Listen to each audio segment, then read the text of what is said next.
Bueno, sean bienvenidos a una sesión de estudios sobre Apache Spark, que es una iniciativa de la comunidad de datos más grande de Latinoamérica. En la presente sesión exploraremos los modelos de clasificación con las librerías de Spark MLlib, que es el módulo de aprendizaje automático distribuido que nos ofrece Apache Spark. Les invito a que se unan a nuestras redes sociales. Nosotros somos la comunidad de datos más grande de Latinoamérica. La misión de la comunidad es promover el talento en la región a través de grupos de estudios, el compartimiento de contenido relevante, conversatorios diversos. Así que, sin más que decir, le daré el espacio a nuestro compañero Erika, quien es un data engineer. Él estará compartiendo sus conocimientos durante esta sesión. Así que, bienvenido, Erika, y gracias por acompañarnos. Hola, Caudy, ¿qué tal? Un gusto estar aquí. Hoy compartiendo pantalla. Bueno, buenas noches. Igual me presento, soy Edgar, soy ingeniero de datos y en esta sesión junto con Caudy estaremos explicando pues algunos conceptos de los algoritmos de clasificación y algunos ejemplos de cómo implementar estos algoritmos utilizando la API de Spark. Bueno, ¿de dónde tomamos esta información? Pues utilizamos el material de este libro de Spark, de Definite Key, y de los autores que el día de hoy pues, nos permiten hacer estas conferencias, ¿no? Con este material de Spark. Y bueno, aquí es un poco de información. Si desean ahí agregarme a LinkedIn, con mucho gusto, y ahí estoy por cualquier cosa. Y de igual manera, aquí está también mi compañero Cauby.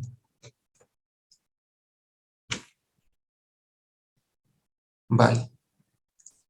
Vale, para esta sesión, pues esos van a ser los temas que vamos a estar abordando.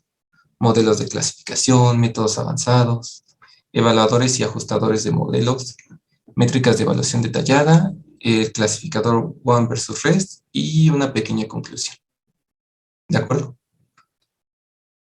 Bueno, para poder empezar de lo particular a lo general, vamos a empezar de lo general. Y en este caso, pues es entendiendo el concepto de algoritmo supervisado. Entonces, entendemos que un algoritmo supervisado, pues, está dentro del área del aprendizaje automático, o en inglés, Machine Learning. En donde dadas estas entradas, que nosotros lo vamos a considerar como variables independientes de un modelo de entrenamiento, se van a asignar salidas, que van a ser nuestras variables dependientes, o en este caso van a ser las variables esperadas o a predecir. Entonces, ¿qué van a hacer los algoritmos supervisados, no? Lo que va a hacer es que va a tratar de entrenar el algoritmo dado un set de datos históricos para que de esta manera pueda aprender e ir asignando categorías de salida.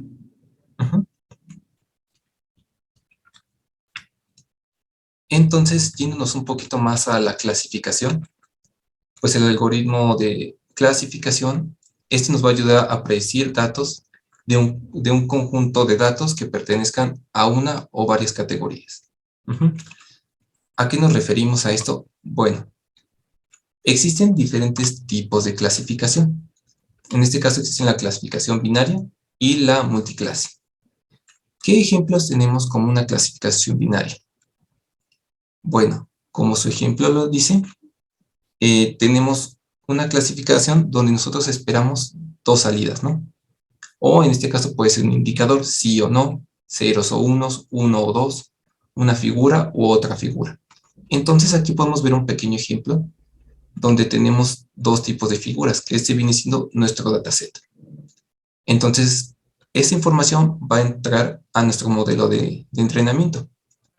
Posteriormente va a entrar a la etapa de predicción y para ello pues va a necesitar un test de entrenamiento, en el cual va a tener una pequeña muestra de las figuras que deseamos, ¿cómo se dice?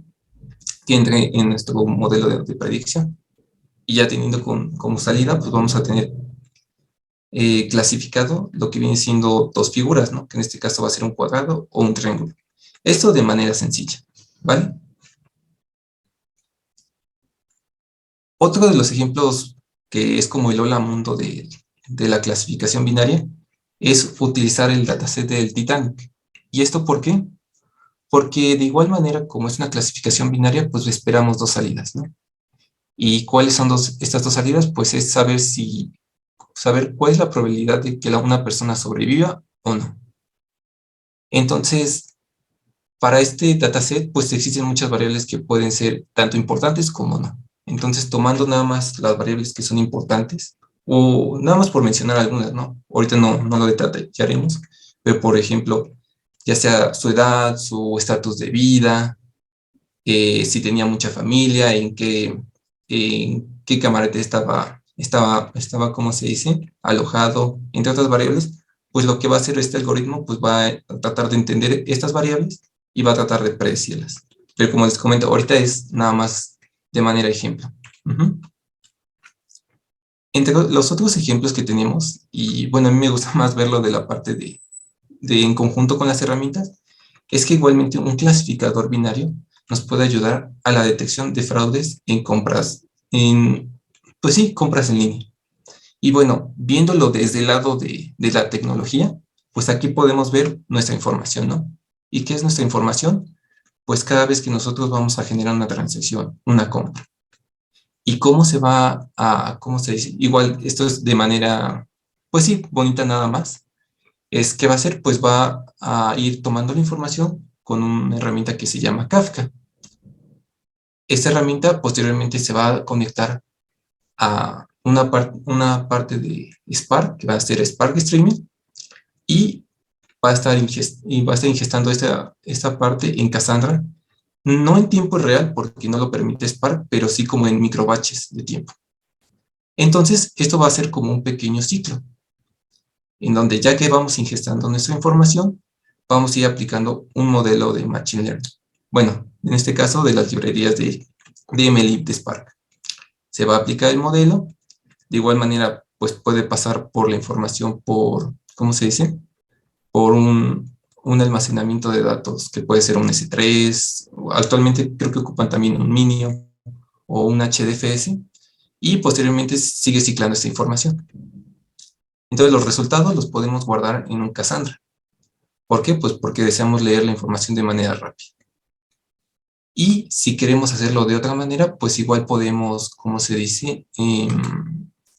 Podemos enviarlo a un Elasticsearch para posteriormente visualizarlo con un Kibana y poder tener un frontend, por así decirlo, donde nos va a estar visualizando las alertas de cuánto este clasificador detecte que las compras son de tipo fraude.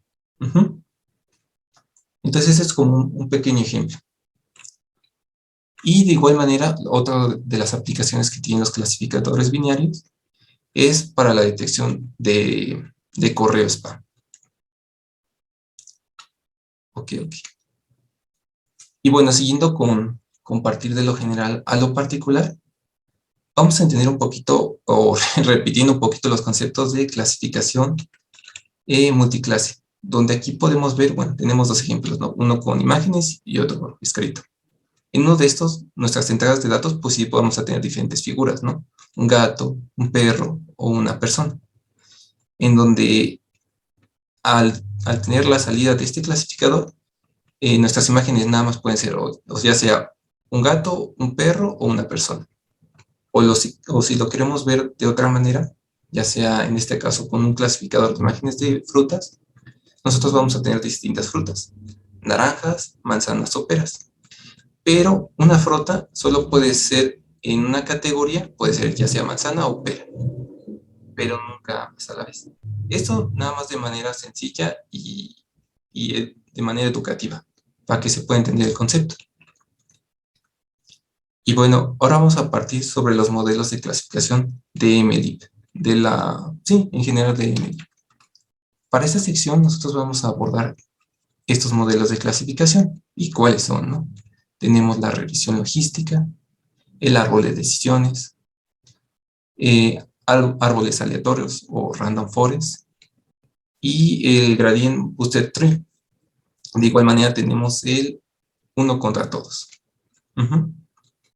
Y viéndolo de manera un poquito resumida, algunos de estos algoritmos pues son mejor, o mejor dicho, soportados en clasificaciones binarias. ¿Y estos cuáles son? ¿No? Pues es la regresión logística, los árboles de decisiones, el random forest, gradient boosted tree, naive Bayes, uno versus el resto. Y de igual manera en clasificaciones multiclase o multinominal, pues vamos a tener estos casos. Y bueno, ¿qué es lo que requiere nuestro modelo de clasificación en la librería de MLib de Spark? Para eso tenemos los hiperparámetros, ¿no? Que van a ser como que nuestras configuraciones iniciales para poder echar a andar nuestro modelo. De ahí tenemos nuestros parámetros de entrenamiento, que como su nombre lo dice, estos van a afectar al entrenamiento del modelo. Y para la última parte tenemos los parámetros de predicción, que son parámetros que afectan cómo se hacen las predicciones. Y bueno, siguiendo un poco lo que nos dice el autor, es que nos dice, bueno, yo les doy esta sugerencia para que ustedes puedan decir qué tanto puede escalar su algoritmo. Obviamente esto lo hacen de manera heurística. O sea, es como, ellos le dan esta forma, ¿de acuerdo? Entonces nos dan diferentes modelos. Bueno, primero que nada, pues también depende de cómo están configurados sus recursos de clúster.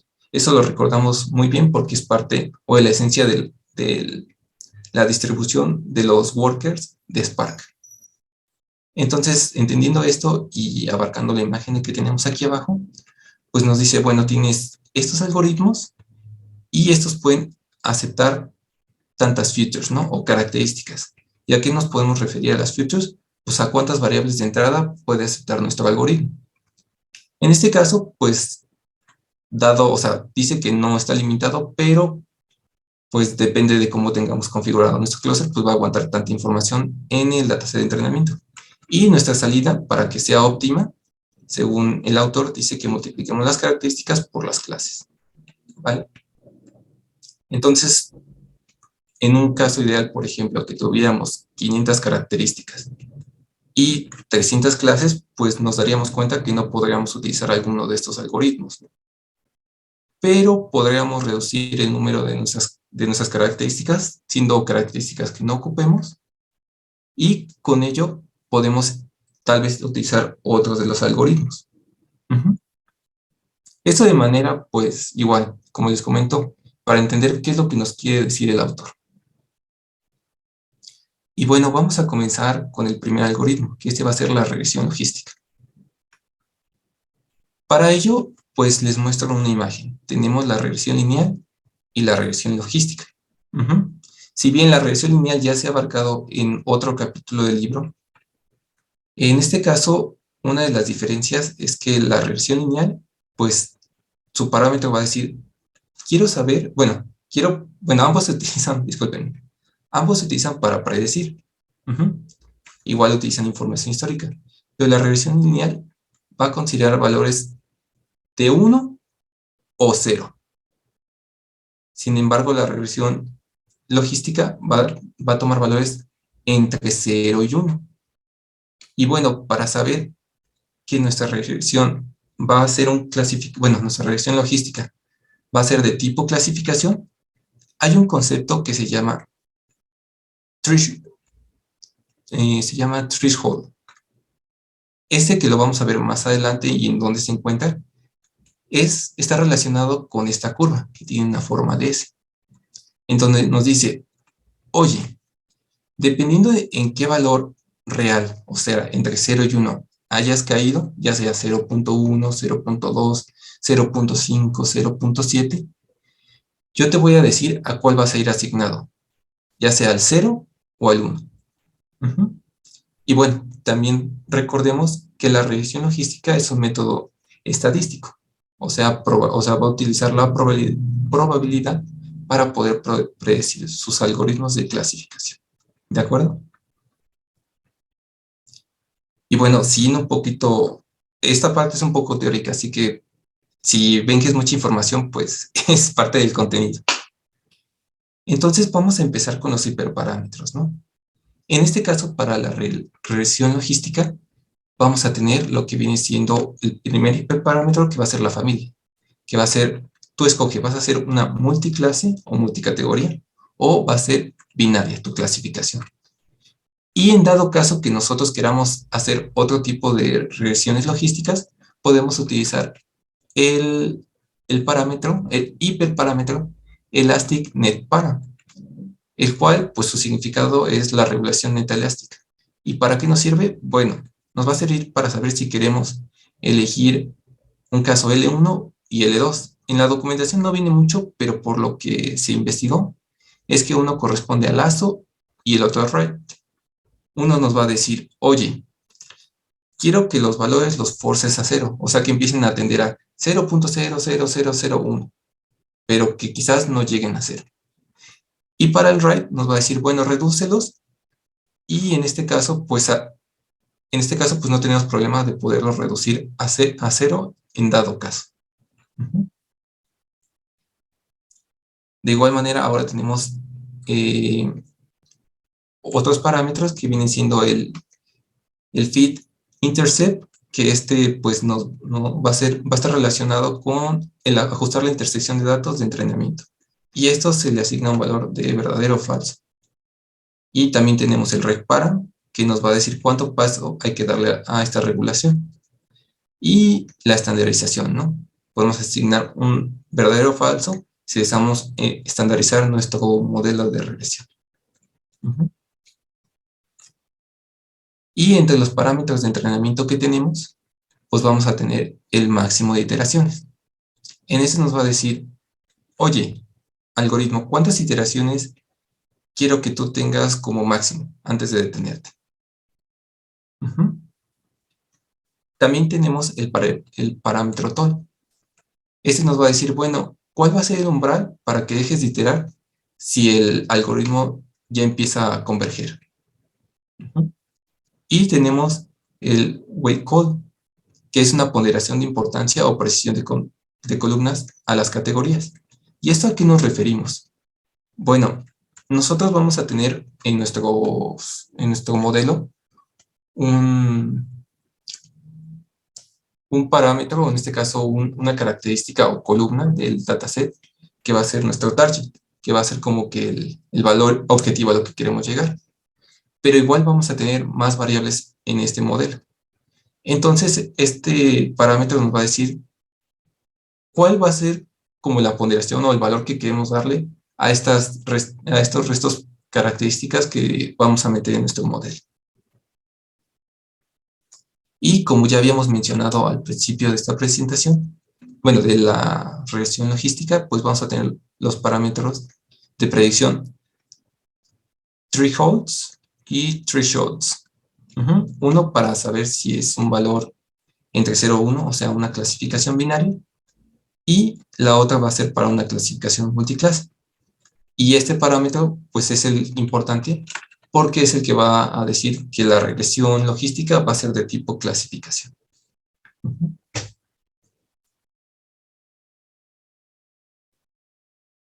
Y bueno, revisando un poco la documentación del libro, pues realmente esto es lo único que nos da, ¿no?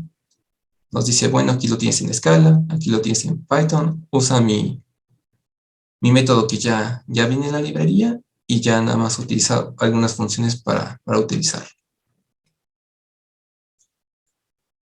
Calvin, una duda, las preguntas y la sesión de preguntas la dejamos hasta el final. Sí, así es. Bien. Ok, gracias, Calvin. Bueno, continúo. Ahora, nuestro segundo algoritmo va a ser los árboles de decisiones. Estos, pues, los vamos a asimilar un poco a las estructuras de datos, ya que varios de sus conceptos, pues, se ven asimilados en los parámetros que utiliza este algoritmo en la librería de Spark MLib. Entonces, volviendo de lo general a lo particular, pues vamos a entender qué es el árbol de decisión, ¿no? Entonces, el árbol de decisión, pues, como estamos viendo este tema, ¿no? Es un algoritmo de clasificación con una estructura de árbol, como dice el algoritmo, ¿no? Entonces, aquí lo que nos interesa es qué representa cada nodo, ¿no? Entonces, cada nodo va a ser una característica. En este caso, pues una columna o una variable de nuestro dataset. Entonces, cada rama nos va a representar una regla o una decisión. ¿A qué nos referimos dado esta imagen? Que está basada en el dataset del Titanic. Bueno, para este caso de esta imagen, pues nos dice, bueno, una decisión es que, dado lo que tú decidas, vas a ver si continúa nuestro algo o si decide que esta persona, dado sus configuraciones, va a sobrevivir o va a morir. Entonces, ¿qué nos va a representar la hoja o el nodo final de cada uno, ¿no? Pues este nos va a representar el resultado al que queremos llegar. ¿De acuerdo? Y bueno, viendo otra vez los hiperparámetros de este modelo del árbol de decisión, vamos a tener la MaxDeep, que en este caso, pues igual como si lo viéramos con una estructura de datos de árbol de decisión, pues nos va a decir cuál es la profundidad máxima de nuestro algoritmo. Y por defecto, si no lo asignamos, pues vamos a tener un máximo de 5. MaxMin nos va a decir el número determinado de contenedores que debe crearse a partir de las entidades. O sea, por ejemplo, si es un valor de 2, los resultados que tengamos aquí nos va a decir si va a ser 0.5 o, bueno, va a estar entre el valor de 0.5, 1 o 2. Y las impurezas, que este valor nos va a representar una métrica para determinar si el modelo debe dividirse o no en hojas en particular. Y pues también va relacionado con esto de estos hiperparámetros, que viene siendo la min info gain y la min instant per node, en donde la min info gain es un parámetro que nos determina la ganancia de la información mínima que se puede utilizar para la división. O sea, ¿a qué nos referimos, no? O sea, por ejemplo, dado este parámetro nos va a decir si tienes una ganancia mayor a, no sé, en este caso, a, bueno, mayor a tanto valor, por ejemplo, me va a decir, si tienes mayor, digamos, a 30, me va a decir si sobrevive, ¿no? Y en este caso, si tienes una edad mayor a 9.5, pues dado igual este parámetro, me va a decir si sobrevive o no. Y de igual manera, el min instant per node nos va a decir el número mínimo de instancias, pues que debe entrenar, de entrenamiento que debe terminar un nodo en particular. Y uno de los parámetros de entrenamiento es, este va más asimilado a la parte de cómo es Spark, ¿no? Porque sabemos que nuestro clúster de Spark, pues, puede tronar o se puede saturar de memoria, o X razón, ¿no? Que sabemos que sucede en un job que ejecuta en Spark. Entonces, ¿qué hace el checkpoint interval? Bueno, lo que nos va a hacer es que nos va a decir, bueno, dame un valor en donde vamos a hacer como un punto de chequeo, por si cualquier cosa pasa, pues ahí te quedas, ¿no? En donde quedó entrenando tu algoritmo. Entonces aquí ponen un ejemplo de que debe haber unas 10 iteraciones, ¿no? Para que se haga un checkpoint. Y para establecer esto, pues para desactivar esto, pues le ponen un -1. Y volviendo otra vez a utilizar el concepto de threshold, es pacificar una matriz de valores de umbrales para la clase al usar la clasificación multiclase. Igual tenemos la definición de, bueno, como nos muestra en el libro, cómo usar esto de manera muy sencilla, ¿no? El árbol de decisión. Y bueno, ya que vimos los árboles de decisiones, vamos a ver más árboles. Pero estos son un tipo de árboles en particular, el Random Forest y el Gradient Boosted Tree. Entonces, vamos a comenzar con el Random Forest, o en este caso en español, pues un bosque aleatorio. De igual manera es una técnica de aprendizaje automático de clasificación, bueno, para resolver problemas de clasificación. Y esta, pues como su nombre lo dice, vamos a utilizar muchos árboles. Y entre sus características o ventajas, pues va a ser mayor preciso que un árbol de decisión, porque como vemos, pues van a ser muchos árboles que van a estar entrenando el algoritmo, bueno, van a estar entrenando la clasificación. y va a tener una buena predicción sin requerir ajuste de hiperparámetros. De este lado tenemos el Gradient Boosted Tree, que son árboles de aumento gradiente. De igual manera, pues es otro grupo de árboles, ¿no? Y bueno, ¿en qué se diferencian esos dos, no? La diferencia es en el orden y cómo se forman. Entonces, aquí se los puedo poner en texto, pero aquí lo podemos ver de manera más bonita. Entonces, como vimos, el árbol de decisión es uno, ¿no? El random forest son muchos árboles y vamos a tomar el que nos dé mejor resultado. Y el gradient boosted tree va a decir, bueno, ejecuto y voy a retroalimentarme de lo que falló, bueno, sí, por decir de lo que falló o de lo que nos dejó aprendido este anterior árbol de decisión. Y va a estar así y así y así. Sin embargo, continuando con un poco de concepto, pues esto de que se esté retroalimentando es un concepto que se llama refuerzo para este tipo de árboles. Y como vimos, si se va a estar retroalimentando, pues va a estar agregando al final de los procesos pues sus resultados. Entonces se va a retroalimentar. Y pues como no todo es perfecto, vemos que una de las desventajas de este tipo de algoritmo es que son más sensibles a sobreajustes. O sea, sobreajustes es que digan, bueno, me voy de este lado, me voy de este otro lado y continúo, o sea, continúo hacia abajo. Obviamente el entrenamiento va a llevar más tiempo porque va a ser un algoritmo secuencial. Y pues igualmente como es secuencial, pues va a tener una profundidad mayor que los árboles de los random forest. Y solo admite de tipo de categorías binarias. Y pues los hiperparámetros pues son iguales que los de los árboles de decisiones.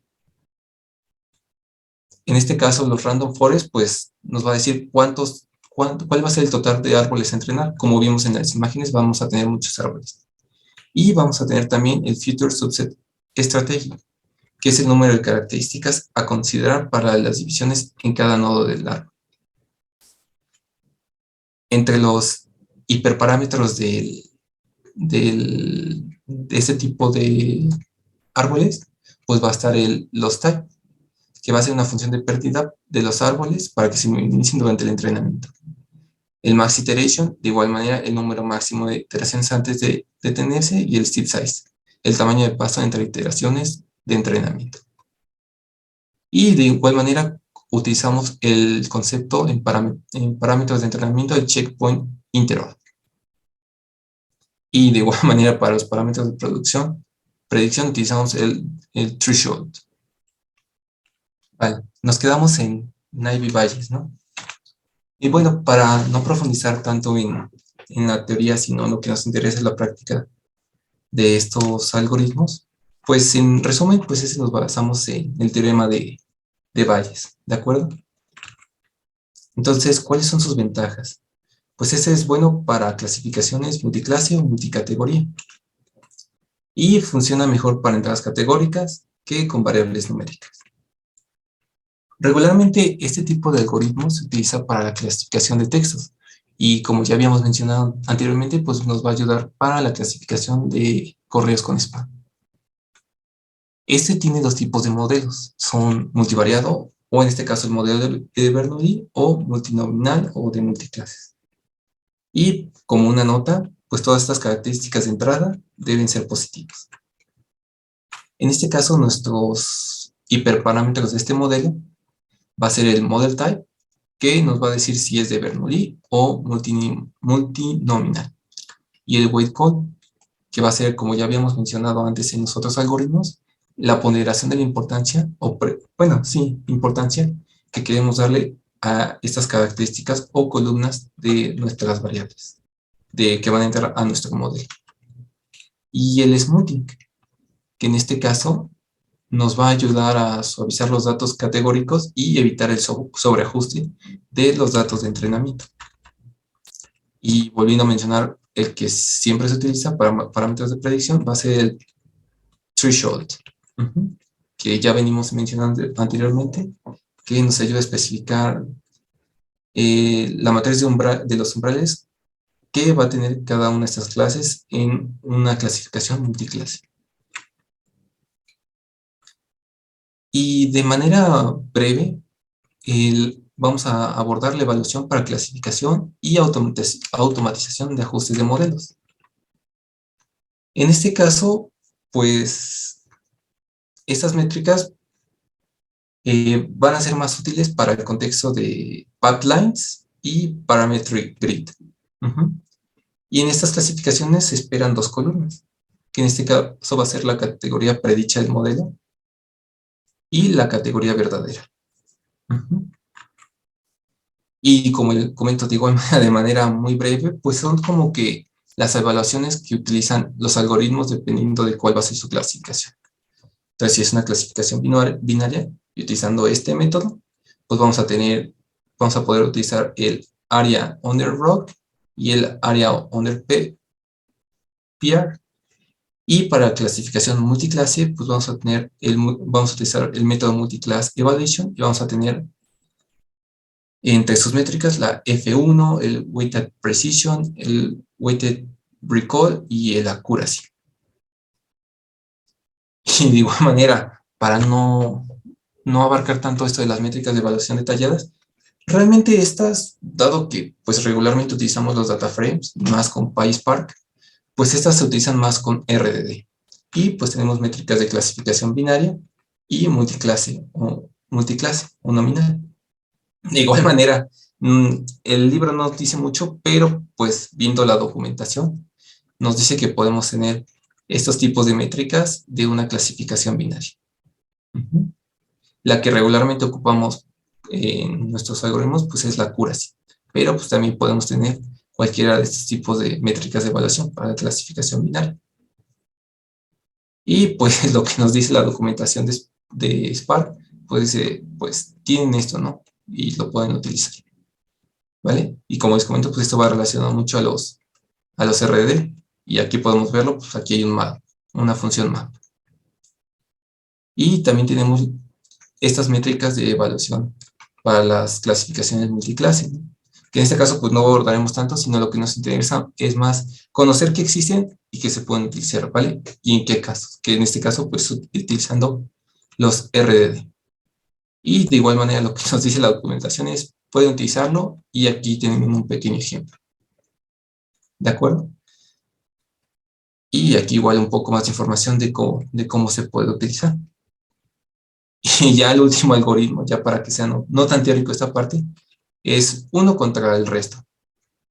Entonces, pues como su nombre lo dice, ¿no? Uno contra el resto, ¿no?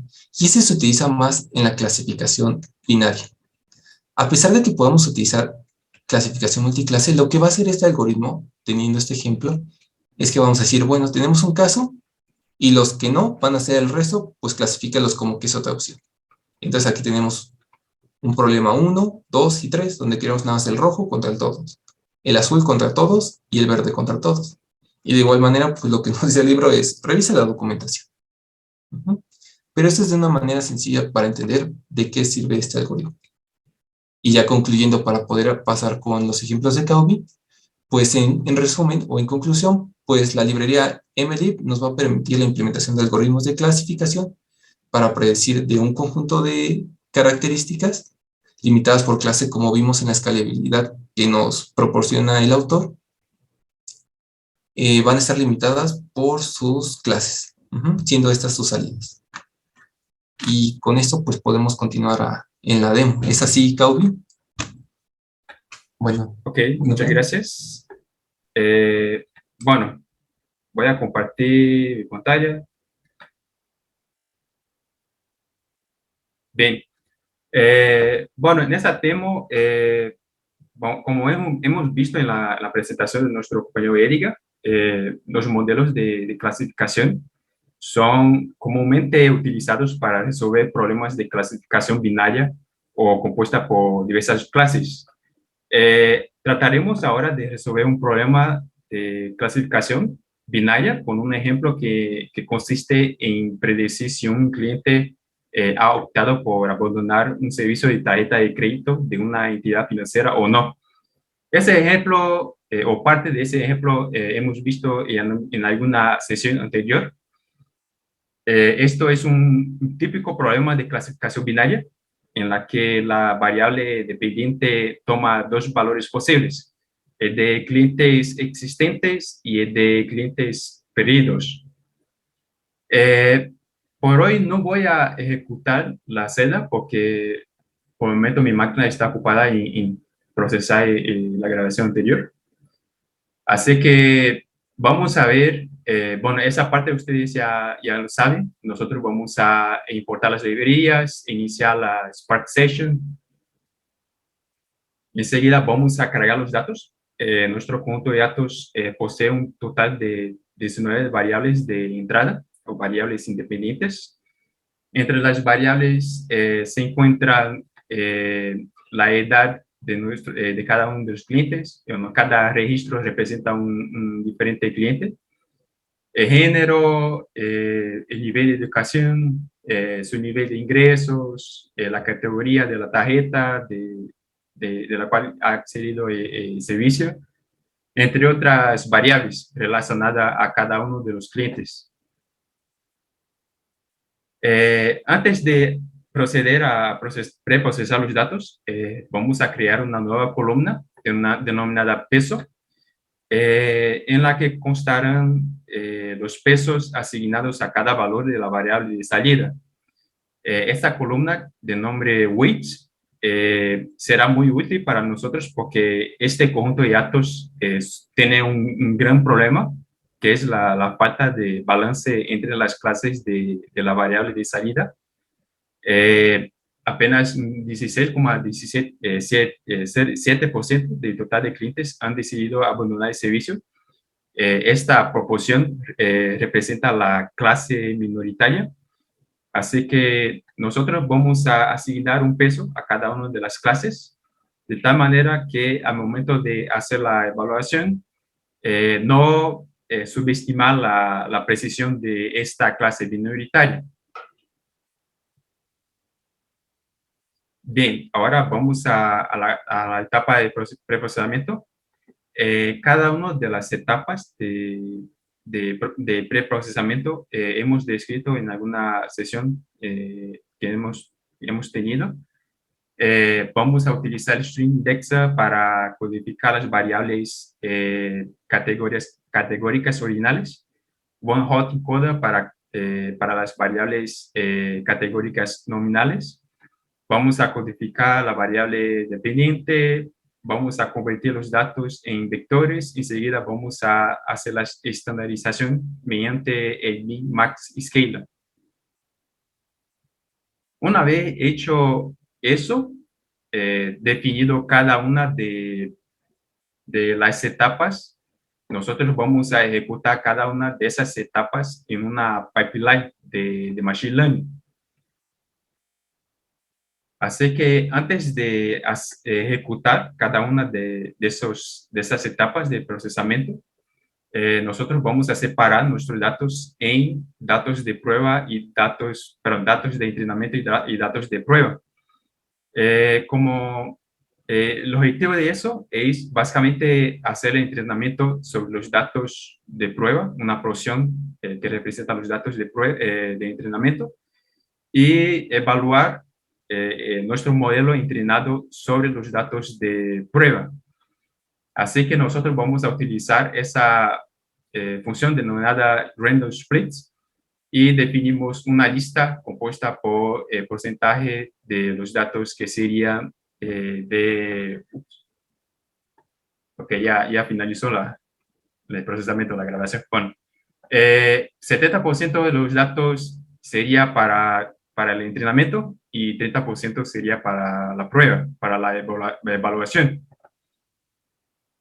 Una vez divididos estos datos, nosotros ya podemos ejecutar, o mejor, definir y luego ejecutar nuestra pipeline de Machine Learning. Para eso, nosotros vamos a definir nuestro estimador. En nuestro estimador es básicamente nuestro algoritmo de Machine Learning que nosotros pretendemos utilizar para construir nuestro modelo. Primeramente, vamos a utilizar el Logistic Regression o la regresión logística como estimador. Una vez definido el estimador, vamos a definir las etapas de nuestra pipeline, en que consiste todos los transformadores de la etapa de preprocesamiento de datos, y al final se encuentra nuestro estimador. Así que primeramente nosotros vamos a hacer lo que se denomina como fit, que sería el entrenamiento, pero sobre los datos de entrenamiento. Y enseguida vamos a aplicar solamente estas etapas de transformación o preprocesamiento a nuestros datos de test para poder sacar nuestras predicciones. Y esas predicciones que serán almacenadas en la variable predictions serán utilizadas para aplicar una librería, un módulo denominado Binary Classification Evaluator, que se utiliza justamente para evaluar la precisión de nuestro modelo. Entonces, es así como se utiliza la pipeline. Acá vemos que la precisión del modelo, utilizando los hiperparámetros que vienen por defecto, los hiperparámetros predeterminados. Por supuesto, nosotros podemos alterar estos valores para tratar de ver si ese nivel de precisión mejora o empeora. Un detalle es que nosotros estamos utilizando un indicador, una medida denominada Area Under the Curve, o sea, AUC, que enseguida veremos con más detalle de qué se trata esa medida, que se utiliza en caso de un problema de clasificación binaria. Luego podemos aplicar la pipeline después de definir un modelo de árboles de decisión, utilizando ese módulo. Nuevamente utilizamos los hiperparámetros predeterminados. Además, por supuesto, definimos nuestra columna de pesos, como es un problema de clasificación donde las clases son desbalanceadas. Hay una clase minoritaria y una clase mayoritaria. Entonces, acá dentro del modelo nosotros podemos especificar la columna de pesos que hemos creado hace unas etapas atrás. De la misma manera, definimos nuestra pipeline, hagamos el fit y luego sobre los datos de entrenamiento, ¿no? Y el transform sobre los datos de prueba. Y utilizamos el Binary Classification Evaluator para hacer la predicción. Acá hemos sacado un modelo de 91,16% con árboles de decisión. Podemos aplicar el modelo de Random Forest que se basa en los árboles de decisión. Con los hiperparámetros por defecto, sacamos un modelo que tiene una predicción sobre los datos de prueba de 95,77%. Y por último, podemos utilizar el Gradient Boost Decision Tree, que igual se basa en el modelo de árboles de decisión. La precisión de ese modelo es que más alto que hemos logrado hasta aquí, 97,55%. Así que logramos un modelo que tiene una precisión bien aceptable. Aún así, la mayoría de los casos, de los problemas que nosotros podríamos confrontarnos al momento de hacer la modelación, sería a veces necesario optimizar nuestros modelos. ¿Y cómo se hace eso dentro de Apache Spark, utilizando la librería de MLlib? Primeramente, tratemos de entender de qué se trata de la optimización de modelos. Necesitamos comprender de qué se trata de ajuste de hiperparámetros, que es básicamente utilizar una función de ayuda para automatizar los cambios que yo haga en cada uno de los hiperparámetros. Entonces, yo básicamente defino un espacio de búsqueda y Enseguida, el ajuste de hiperparámetros va a entrenar un modelo diferente para cada combinación de hiperparámetros que se encuentra dentro de ese espacio de búsqueda. Algunos de los hiperparámetros que son más utilizados y son cuyos valores son más cambiados se refieren, por ejemplo, a los mecanismos de penalidad para prevenir el overfitting, por ejemplo, la regulación L1 y L2, también la tasa de aprendizaje y el tamaño del árbol para los algoritmos de árboles basados en árboles de decisión. Nosotros también podemos definir el tamaño del árbol y con eso podemos igual controlar el tema de sobreajuste o overfitting. Enseguida tenemos también comprender una técnica denominada validación cruzada. Esta técnica se utiliza para evaluar de manera precisa los resultados de cada modelo. ¿Cómo se hace, cómo se generalmente hace o se utiliza esa técnica? La forma más común de utilizarlas es mediante la validación cruzada de K-interacciones, o también denominada como K-fold cross-validation. Esta técnica consiste en básicamente dividir nuestro conjunto de datos en subconjunto de datos denominados folds. La cantidad de folds estaría determinado por la variable K, por eso K-folds.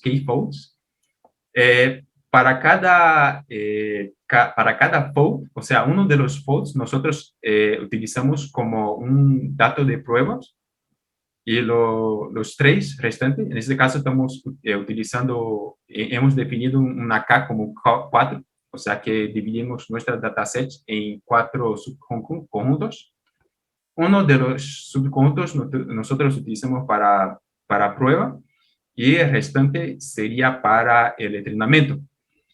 Y alternamos cada subconjunto de prueba, tal como ustedes lo ven en esa gráfica.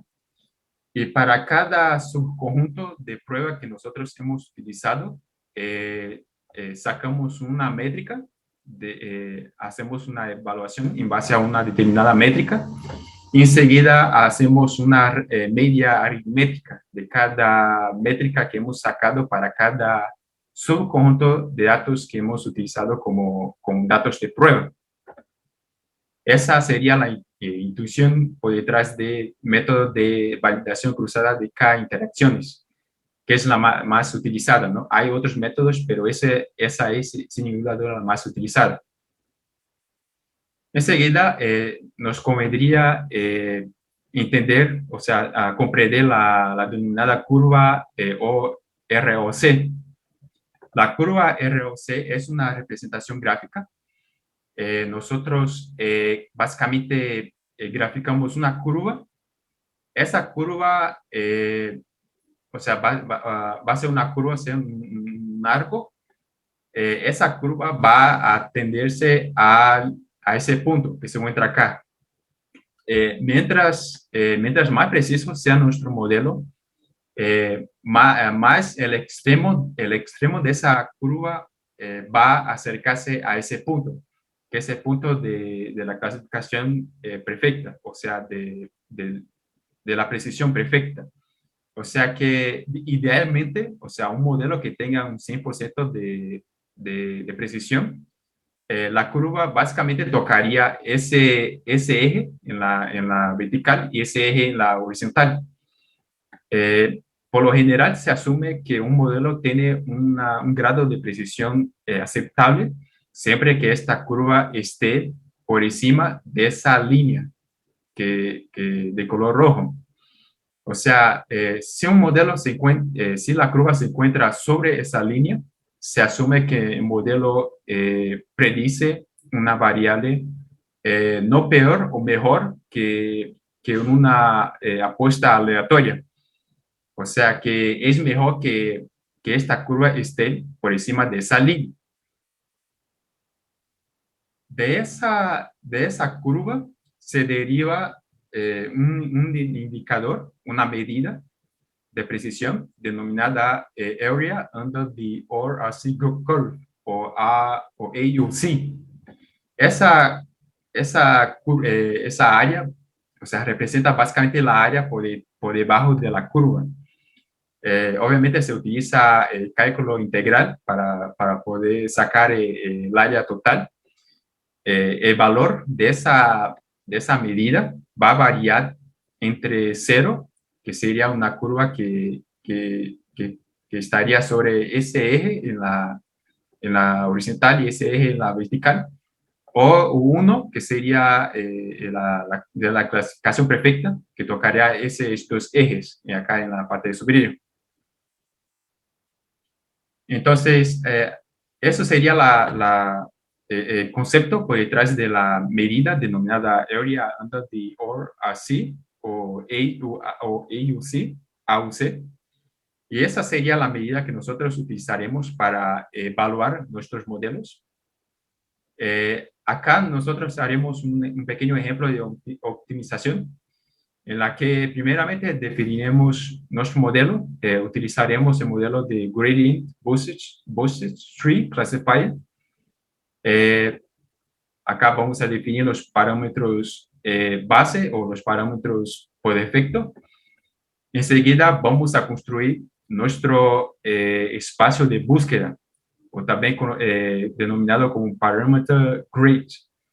Entonces, en ese espacio de búsqueda, vamos a utilizar el método addGrade de parámetro grid builder, en la que nosotros utilizaremos los IP parámetros como métodos de nuestro modelo que nosotros hemos definido acá. Por ejemplo, step size, nosotros vamos a definir un espacio de búsqueda entre 0,05 y el 1, que comprende discretamente estos valores en esta lista. Y nosotros también vamos a definir el espacio de búsqueda para max 20. Y, por supuesto, podremos agregar más IP parámetros, más espacios de búsqueda para cada IP parámetro, para que así el espacio de búsqueda sea un poco más complejo, ¿no? un poco mayor. Mientras mayor sea el espacio de búsqueda, mayor será el tiempo de entrenamiento de nuestra optimización. Así que es bueno que nosotros seamos precisos en cuanto a los valores de ese espacio. Ok. Enseguida vamos a definir nuestra pipeline con los pasos de preprocesamiento y nuestro estimador. Enseguida vamos a definir nuestra función de evaluación. Vamos a utilizar el Binary Classification Evaluator con la métrica del Area Under ROC.